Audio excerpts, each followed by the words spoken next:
Post. HTML chapitre XXI. Le balai de la Merlaison le lendemain, il n'était bruit dans tout Paris que du bal que même les échevins de la ville donnaient au roi et à la reine, et dans lequel leur majesté devait danser le fameux ballet de la Merlaison, qui était le ballet favori du roi. Depuis 8 jours on préparait, en effet, toute chose à l'hôtel de ville pour cette solennelle soirée. Le menuisier de la ville avait dressé des échafauds sur lesquels devaient se tenir les dames invitées, l'épicier de la ville avait garni les salles de 200 flambeaux de cire blanche, ce qui était un luxe inouï pour cette époque. Enfin 20 violons avaient été prévenus, et le prix qu'on leur accordait avait été fixé au double du prix ordinaire, attendu, dit ce rapport, qu'il devait sonner toute la nuit. À 10 heures du matin, le sieur de Lacoste, enseigne des gardes du roi, suivi de 2 exempts et de plusieurs archers du corps, vint demander au greffier de la ville, nommé Clément, toutes les clés des portes, des chambres et bureaux de l'hôtel. Ces clés lui furent remises à l'instant même, chacune d'elles portait un billet qui devait servir à la faire reconnaître, et à partir de ce moment le sieur de Lacoste fut chargé de la garde de toutes les portes et de toutes les avenues. À 11h20 à son tour Duhallier, capitaine des gardes, amenant avec lui 50 archers qui se répartirent aussitôt dans l'hôtel de ville, aux portes qui leur avaient été assignées. À 3h arrivèrent 2 compagnies des gardes, l'une française l'autre suisse.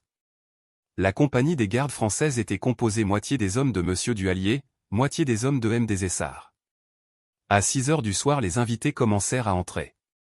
À mesure qu'ils entraient, ils étaient placés dans la grande salle, sur les échafauds préparés. À 9h arriva Madame la première présidente. Comme c'était, après la reine, la personne la plus considérable de la fête, elle fut reçue par messieurs de la ville et placée dans la loge en face de celle que devait occuper la reine. À 10h on dressa la collation des confitures pour le roi, dans la petite salle du côté de l'église Saint-Jean, et cela en face du buffet d'argent de la ville, qui était gardé par 4 archers. À minuit on entendit de grands cris et de nombreuses acclamations, c'était le roi qui s'avançait à travers les rues qui conduisent du Louvre à l'hôtel de ville, et qui étaient toutes illuminées avec des lanternes de couleur. Aussitôt et même les échevins, vêtus de leurs robes de drap et précédés de 6 sergents tenant chacun un flambeau à la main, allèrent au-devant du roi, qu'ils rencontrèrent sur les degrés, où le prévôt des marchands lui fit compliment sur sa bienvenue, compliment auquel sa majesté répondit en s'excusant d'être venu si tard, mais en rejetant la faute sur M. le cardinal, lequel l'avait retenu jusqu'à 11h pour parler des affaires de l'État. Sa majesté, en habit de cérémonie, était accompagnée de son Altesse royale.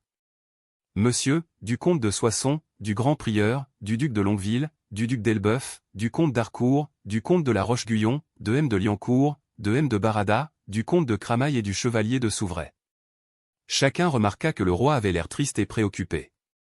Un cabinet avait été préparé pour le roi, et un autre pour monsieur. Dans chacun de ces cabinets étaient déposés des habits de masque. Autant avait été fait pour la reine et pour madame la présidente. Les seigneurs et les dames de la suite de leur majesté devaient s'habiller 2 par 2 dans des chambres préparées à cet effet.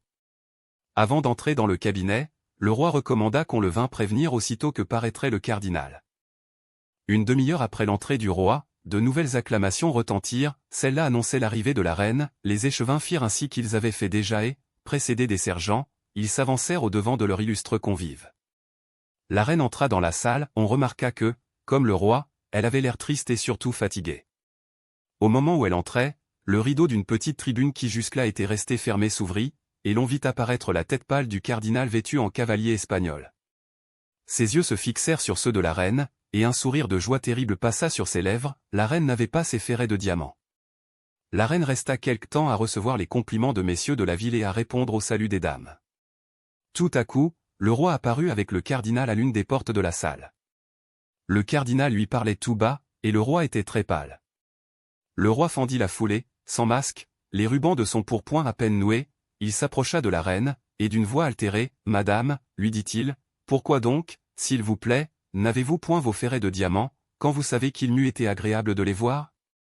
La reine étendit son regard autour d'elle, et vit derrière le roi le cardinal qui souriait d'un sourire diabolique. « Sire, répondit la reine d'une voix altérée, parce qu'au milieu de cette grande foule j'ai craint qu'il ne leur arrivât malheur. Et vous avez eu tort, madame. Si je vous ai fait ce cadeau, c'était pour que vous vous en pariez. Je vous dis que vous avez eu tort. Et la voix du roi était tremblante de colère, chacun regardait et écoutait avec étonnement, ne comprenant rien à ce qui se passait. Sire, dit la reine, je puis les envoyer chercher au Louvre, où ils sont, et ainsi les désirs de votre majesté seront accomplis. Faites, madame, faites, et cela au plus tôt, car dans 1 heure le ballet va commencer. La reine salua en signe de soumission et suivit les dames qui devaient la conduire à son cabinet. De son côté, le roi regagna le sien. Il y eut dans la salle un moment de trouble et de confusion.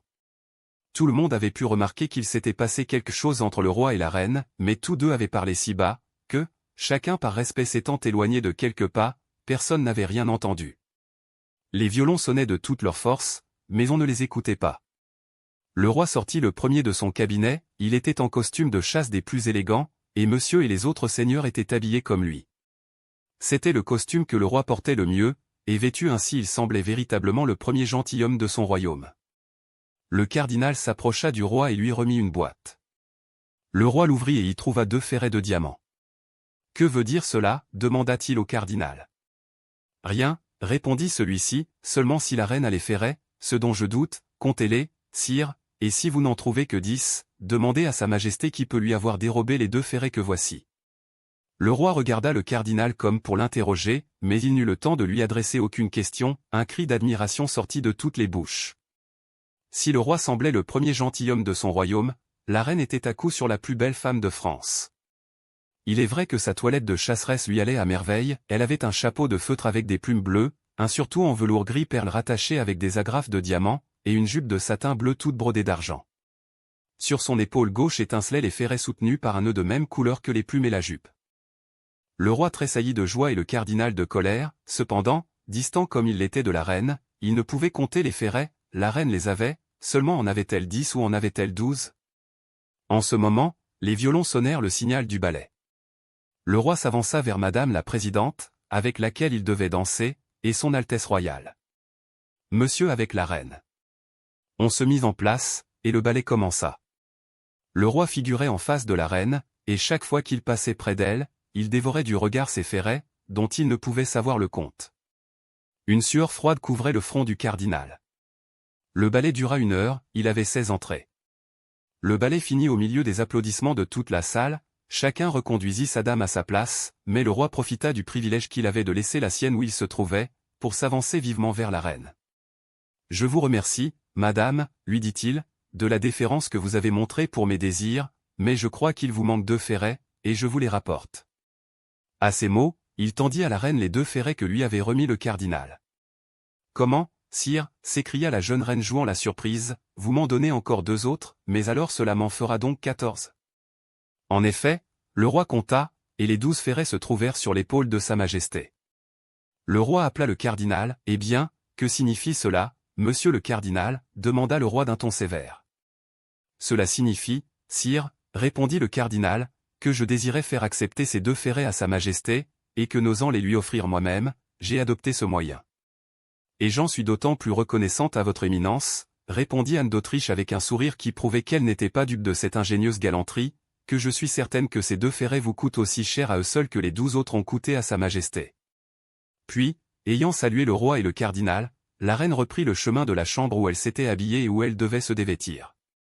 L'attention que nous avons été obligés de donner pendant le commencement de ce chapitre aux personnages illustres que nous y avons introduits nous a écarté un instant de celui à qui Anne d'Autriche devait le triomphe inouï qu'elle venait de remporter sur le cardinal, et qui, confondu, ignoré, perdu dans la foule entassée à l'une des portes, regardait de là cette scène compréhensible seulement pour 4 personnes, le roi, la reine, son éminence et lui. La reine venait de regagner sa chambre, et d'Artagnan s'apprêtait à se retirer, lorsqu'il sentit qu'on lui touchait légèrement l'épaule, il se retourna, et vit une jeune femme qui lui faisait signe de la suivre. Cette jeune femme avait le visage couvert d'un loup de velours noir, mais malgré cette précaution, qui, au reste, était bien plutôt prise pour les autres que pour lui, il reconnut à l'instant même son guide ordinaire, la légère et spirituelle Madame Bonacieux. La veille il s'était vu à peine chez le Suisse Germain, où d'Artagnan l'avait fait demander. La hâte qu'avait la jeune femme de porter à la reine cette excellente nouvelle de l'heureux retour de son messager fit que les 2 amants échangèrent à peine quelques paroles. D'Artagnan suivit donc Madame Bonacieux, mu par un double sentiment, l'amour et la curiosité. Pendant toute la route, et à mesure que les corridors devenaient plus déserts, d'Artagnan voulait arrêter la jeune femme, la saisir, la contempler, ne fût-ce qu'un instant, mais, vive comme un oiseau, elle glissait toujours entre ses mains, et lorsqu'il voulait parler, son doigt ramené sur sa bouche avec un petit geste impératif plein de charme lui rappelait qu'il était sous l'empire d'une puissance à laquelle il devait aveuglément obéir, et qui lui interdisait jusqu'à la plus légère plainte. Enfin, après 1 minute ou 2 de tour et de détour, Madame Bonacieux ouvrit une porte et introduisit le jeune homme dans un cabinet tout à fait obscur. Là elle lui fit un nouveau signe de mutisme, et ouvrant une seconde porte cachée par une tapisserie dont les ouvertures répandirent tout à coup une vive lumière, elle disparut. D'Artagnan demeura un instant immobile et se demandant où il était, mais bientôt un rayon de lumière qui pénétrait par cette chambre, l'air chaud et parfumé qui arrivait jusqu'à lui, la conversation de 2 ou 3 femmes, au langage à la fois respectueux et élégant, le mot de majesté plusieurs fois répété, lui indiquèrent clairement qu'il était dans un cabinet attenant à la chambre de la reine. Le jeune homme se tint dans l'ombre et attendit. La reine paraissait gaie et heureuse, ce qui semblait fort étonner les personnes qui l'entouraient, et qui avaient au contraire l'habitude de la voir presque toujours soucieuse. La reine rejetait ce sentiment joyeux sur la beauté de la fête, sur le plaisir que lui avait fait éprouver le ballet, et comme il n'est pas permis de contredire une reine, qu'elle sourie ou qu'elle pleure, chacun renchérissait sur la galanterie de même les échevins de la ville de Paris. Quoique D'Artagnan ne connût point la reine, il distingua sa voix des autres voix, d'abord à un léger accent étranger, puis à ce sentiment de domination naturellement empreint dans toutes les paroles souveraines. Il l'entendait s'approcher et s'éloigner de cette porte ouverte, et 2 ou 3 fois il vit même l'ombre d'un corps intercepter la lumière.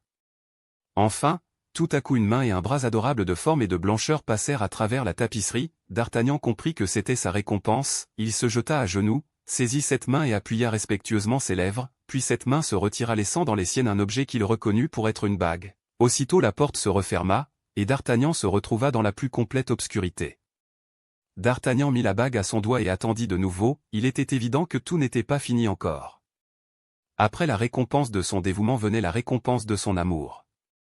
D'ailleurs, le ballet était dansé, mais la soirée était à peine commencée, on soupait à 3 heures, et l'horloge Saint-Jean, depuis quelque temps déjà, avait sonné 2 heures 3/4.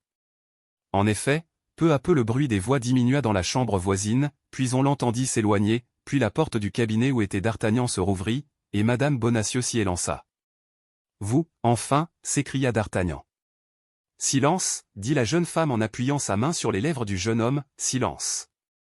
Et allez-vous-en par où vous êtes venu. »« Mais où et quand vous reverrai-je » s'écria D'Artagnan. « Un billet que vous trouverez en rentrant vous le dira. Partez, partez. » Et à ces mots elle ouvrit la porte du corridor et poussa D'Artagnan hors du cabinet. D'Artagnan obéit comme un enfant, sans résistance et sans objection aucune, ce qui prouve qu'il était bien.